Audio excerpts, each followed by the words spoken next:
इसमें सबसे पहले लगेंगे हम लोग हेपेटाइटिस वायरस। हेपेटाइटिस वायरस क्या होता है? Hepatitis virus is a systemic disease. ये होता है systemic disease with primary inflammation in the liver. इसमें जो होता है प्राइमरली सबसे पहले इन्फ्लामेशन होता है लीवर में, ये होता है लीवर का डिजीज होता है। Till now there are 6 hepatitis virus, that is hepatitis A, B, C, D, E और जी डिस्कवर हुआ। अभी तक 6 हेपेटाइटिस वायरस को डिस्कवर किया गया है, ए, बी, सी, डी और ई और जी।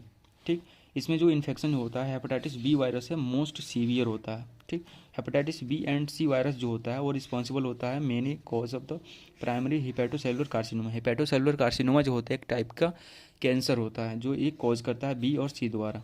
उसके बाद से hepatitis B is a DNA virus, जो कि इसमें जो 6 ग्रुप है ए, बी, सी, डी, ई और जी, जिसमें से बी जो हेपेटाइटिस बी होता है वो डीएनए वायरस होता है, बाकी जितने होते हैं वो आरएनए वायरस होते हैं। ठीक, आरएनए वायरस होते हैं ए, सी, डी, ई, जी। ठीक, मॉर्फोलॉजी की बात करें तो हेपेटाइटिस जो ए वायरस होता है नॉन इन्वेलप्ड होता है, सिंगल स्टैंडर्ड आरएनए वायरस होता है। यहाँ पे ए आरएनए वायरस होता है सिंगल स्टैंडर्ड।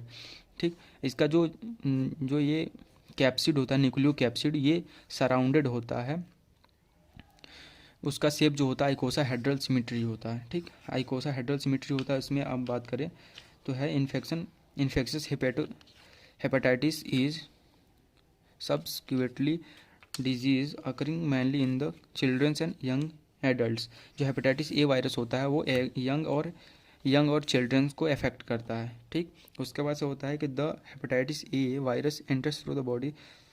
ये जो होता है ओरल रूट से, हेपेटाइटिस ए वायरस जो होता है ओरल रूट से एंटर करता है और एंटर करने के बाद से वो इंटेस्टाइन में जाएगा। इंटेस्टाइन में जाने के बाद से वो वहाँ पे मल्टीप्लिकेशन करेगा इंटेस्टाइनल एपिथेलियल में। इंटेस्टाइनल एपिथेलियल में ये मल्टीप्लिकेशन करने के बाद से ये क्या करता है कि वहाँ से रिलीज होता है और लीवर में जाता है। ठीक,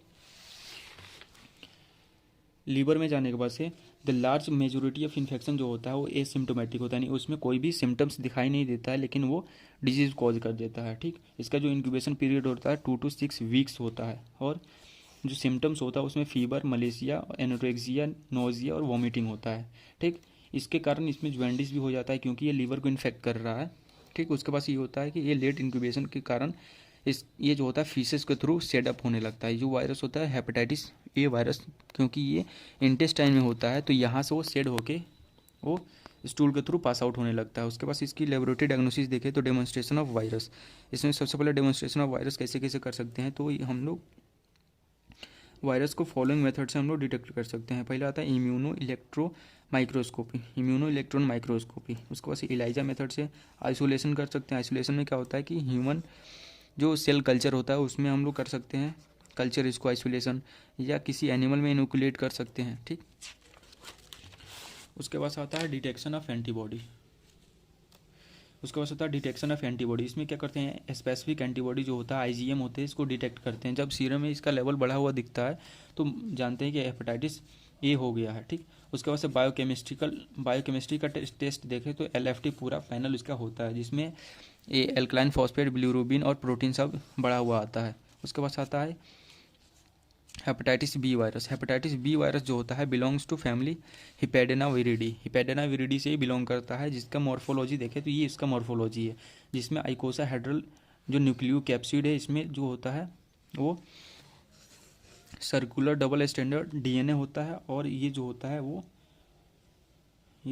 वो इन्वेलप्ड होता है। ठीक, और ये जो होता है न्यूक्लियो कैप्सिड होता है, जो न्यूक्लियो कैप्सिड होता है इसमें 3 एंटीजन्स प्रेजेंट होते हैं, HbSAg, HbCAg और HbEAg।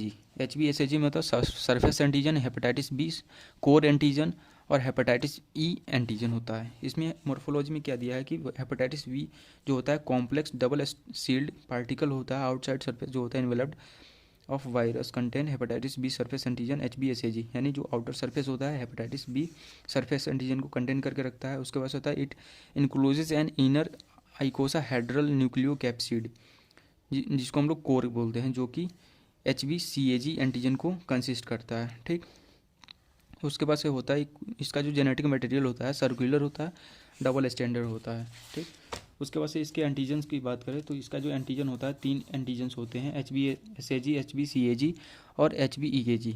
इसका जो मल्टीप्लिकेशन है सबसे पहले कोई भी सेल होता है, जैसे लीवर सेल को इन्फेक्ट किया तो इसमें जो हेपेटाइटिस बी वायरस है वो इंटर करेगा कैसे कि इंडोसाइटोसिस होता है, यानी इंडोसाइटोसिस यानी वेसिकल का फॉर्मेशन होता है इसे, और ये अंदर चला जाता है, अंदर जाता है तो इसका जो जेनेटिक मटेरियल है सर्कुलर है वो बाहर आता है वायरल कोर, और ये जाता है आपका न्यूक्लियस में। ठीक, न्यूक्लियस में क्या करता है कि ये डीएनए से अटैच होता है और ये रेप्लिकेशन कराता है। रेप्लिकेशन में क्या करेगा, कुछ प्रोटीन्स का सिंथेसिस कराएगा, जो क्या करेगा राइबोसोम्स के प्रेजेंस में ये उसके जेनेटिक मटेरियल को फॉर्म करेंगे। यहाँ पे देख पा रहे हैं 2 जेनेटिक मटेरियल फॉर्म किए, उसके बाद से इसके अदर पार्ट्स का भी फॉर्मेशन होता है और यहाँ पे असेंबली होती है इंडोप्लाज्मिक रेटिकुलम में। ठीक, उसके बाद ये रिलीज़ हो जाता है, रिलीज़ होने के बाद ये बहुत सारे मल्टीप्लाई कर लेते हैं। उसके बाद इसके जो एंटीजेंस कुछ रिलीज़ हुए होते हैं ब्लड में, उसको हम लोग डिटेक्ट कर सकते हैं, जो कि होता है HbSAg। उसके बाद मोड ऑफ ट्रांसमिशन देखें, मोड ऑफ ट्रांसमिशन में होता है पेरेंटल होता है, पेरीनेटल होता है और सेक्सुअल होता है। पेरेंटल में क्या होता है कि ये ब्लड ट्रांसफ्यूजन से होता है, पेरीनेटल में होता है मदर टू फीटस, और सेक्सुअल में सेक्सुअल कॉन्टैक्ट से होता है। ठीक, उसके बाद इसके पैथोजेनेसिस देखें।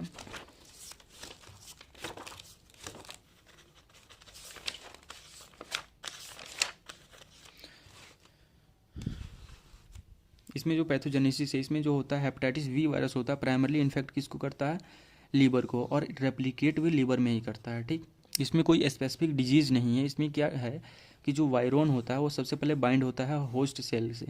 होस्ट सेल से कैसे बाइंड करेगा, जिससे में जो लीवर का सेल होता है उस पर स्पेसिफिक सरफेस एंटीजन होता है, उससे जो होता है वायरोन बाइंड करता है। बाइंड करने के बाद से इंडोसाइटोसिस कराता है। ठीक, उसके बाद से इंटर करता है during hepatitis B virus infection. Hepatitis B virus infection में क्या होता है कि जो होस्ट सेल का इम्यून रिस्पॉन्स होता है वो क्या करता है कि हिपैटोसेलुलर डैमेज करता है एंड लीवर के सेल्स को ही मार देता है, और वायरल क्लियरेंस तो करता है, साथ में डिसएडवांटेज क्या है कि हिपैटोसेलुलर सेल्स को डैमेज कर देता है। मोस्ट कॉमन जो इम्यून सिस्टम का सेल होता है वो होता है साइटोलिटिक, साइटोटॉक्सिक, टी लिम्फोसाइट जो होता है, और लीवर इंजरी कराता है। उसके बाद से आता है कि ये एक कैंसर भी कॉज करता है जिसको हिपैटोसेलुलर कार्सिनोमा बोलते हैं। ठीक, और जो वायरस होता है वो क्या करता है inactivation of tumour suppressor gene, यानी जो ट्यूमर कॉज करता है, जो ट्यूमर कॉज करने से रोकता है जो जीन, यानी ट्यूमर सप्रेसर जीन, उसको इनएक्टिवेट कर देता है, और एक्टिवेशन ऑफ ऑन्कोजेनिक जीन्स, जो कि वो ट्यूमर जो कॉज करता है उस जीन को ही एक्टिवेट कर देता है। अगर इसके बारे उसके बाद सिम्टम्स देखें तो एक इसमें सिम्टम्स 2 टाइप्स में डिवाइड किया गया है, एक एक्यूट और एक क्रोनिक। जो एक्यूट होता है इसमें जो होता है ये नॉन स्पेसिफिक होता है, और क्रोनिक जो होता है वो स्पेसिफिक होता है। इसमें होता है fatigue, nausea, vomiting, abdominal pain, और ज्वेंडिस और डार्क यूरिन होता है। क्रोनिक इन्फेक्शन में और इसमें स्प्लिनोमेगाली और हिपैटोमेगाली होता है। क्रोनिक इन्फेक्शन किसे बोलते हैं, जब 6 महीने से ज़्यादा दिन तक उसमें इन्फेक्शन रह जाए तो उसको कंसिडर किया जाता है क्रोनिक इन्फेक्शन। इसमें क्या करता है क्रोनिक इन्फ्लामेशन होता है लीवर में। उसके बाद से हेपेटाइटिस सी भी उसमें कॉज कर सकता है, वो क्या कर सकता है लीड्स टू लीवर सीरोसिस। उसके बाद से हिपैटोकार्सिनोमा, उसके बाद से वॉमिटिंग, ज्वेंडिस और ग्लोमेरुलोनेफ्राइटिस, एनीमिया कॉज कर सकता है।